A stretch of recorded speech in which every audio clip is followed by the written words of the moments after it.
aujourd'hui, je rends la politesse à un ami qui est caviste dans une cave parisienne, que certains reconnaîtront, où je vais assez souvent.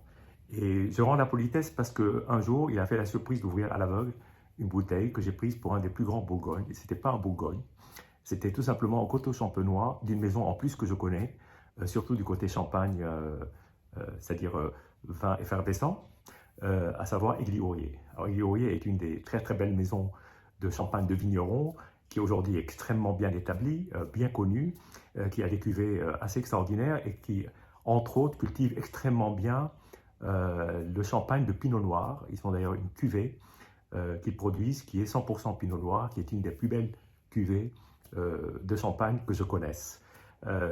Et puis, à côté de ça, c'est une maison, on va dire, pionnière. Non pas que les coteaux champenois n'existent pas depuis longtemps, en rouge en tout cas, même si aujourd'hui il y a aussi une mode des coteaux champenois blancs de Chardonnay, mais même aujourd'hui on trouve des coteaux champenois rouges de Pinot Meunier. C'est tout un secteur qui est en train de se développer à toute vitesse. Pas forcément dans les grandes maisons, si, il y a quelques grandes maisons qui le font, mais surtout, c'est des champagnes de vignerons, et Aigli-Aurier est quelque part un emblème du champagne de vigneron à côté du Discolin, de Célos, de toutes ces... évidemment, Pierre Peters aussi. Je pourrais en citer beaucoup qui sont maintenant passés réellement à un statut universel, et puis il y en a d'autres qui émergent et qui commencent à être des stars très rapidement, un peu comme en Bourgogne. Donc qui dit Bourgogne dit aussi des cépages, et qui dit Bourgogne dit aussi Pinot Noir, et on recherche toujours les alternatives au Pinot Noir de Bourgogne. Parfois en Bourgogne même, on va un peu plus au sud, mais aussi pourquoi pas dans le Jura, mais aussi en Champagne. Et donc les coteaux champenois, c'est aussi une manière de cultiver le Pinot Noir et d'en faire un vin rouge. C'est assez rare, mais ça se fait.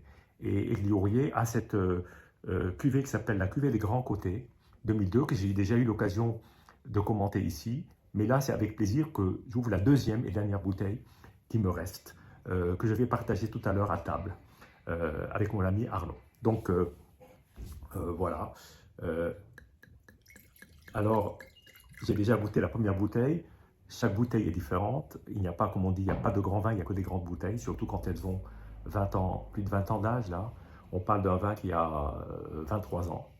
Alors déjà, la couleur, évidemment, une couleur assez belle, une couleur évoluée, une couleur assez magnifique, avec un fond de rouge, bien entendu, un pourtour déjà orangé, très très légèrement bruni, mais plutôt orangé que bruni.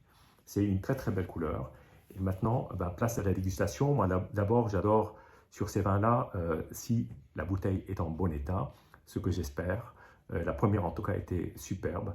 De commencer par humer, sentir, rentrer dans le monde de cette bouteille-là que je viens d'ouvrir, donc qui va certainement beaucoup évoluer, enfin beaucoup, je ne sais pas, mais bien évoluer dans les heures qui viennent.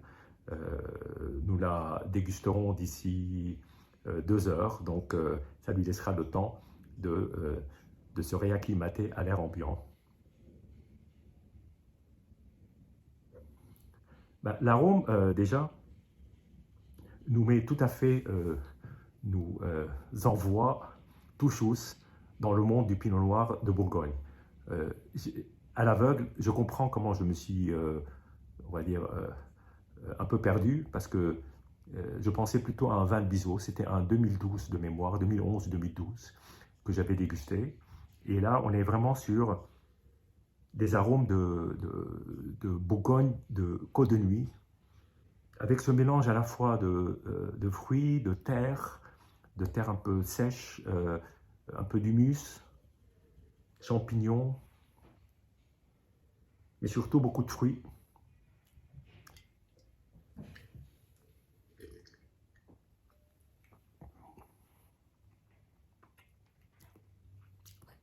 Déjà, très belle bouteille.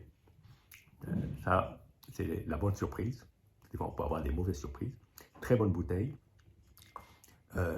Déjà, rien que de toucher en bouche est quelque chose d'assez incroyable. C'est-à-dire, c'est tout en soi, tout en douceur, tout en finesse, tout en subtilité. des petites notes, des petites touches par-ci par-là, à la fois de fruits, à peine d'évolution, à peine d'élevage, totalement intégré, mais surtout cette gourmandise du fruit qui est évidemment, qui n'est pas un fruit fraîchement cueilli, qui est un fruit qui a eu le temps d'évoluer, de se développer, de prendre des aromatiques plus, on va dire, elle est plus mature, plus sage. Il y a de la sagesse dans ce vin. Il y a aussi un monde de sérénité, de tranquillité qui ressort de ce vin. C'est un vin à la fois de repas, sûrement, mais je dirais plus encore un vin de méditation, un vin de plaisir à partager. En solo, peut-être, mais surtout à partager avec des amis pour pleinement profiter de toute la finesse, la subtilité et surtout la persistance très douce et très fine en bouche. C'est une très belle expérience.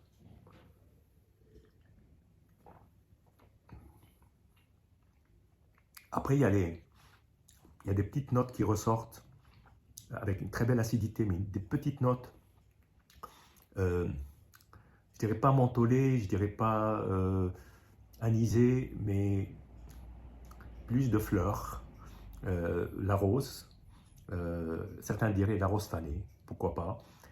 C'est ce côté, cette rose fanée qui est dans un vieux livre, qu'on ouvre comme ça, et il y a dans ce vin quelque chose qui fait remonter le temps, mais tout en étant extrêmement actuel et extrêmement contemporain. Donc c'est un style de ce qu'on aimerait voir aujourd'hui dans les vins, mais qui porte quand même 23 ans d'âge et qui est en pleine plénitude, si je puis dire. Voilà. Ben, je vous dis santé et à bientôt.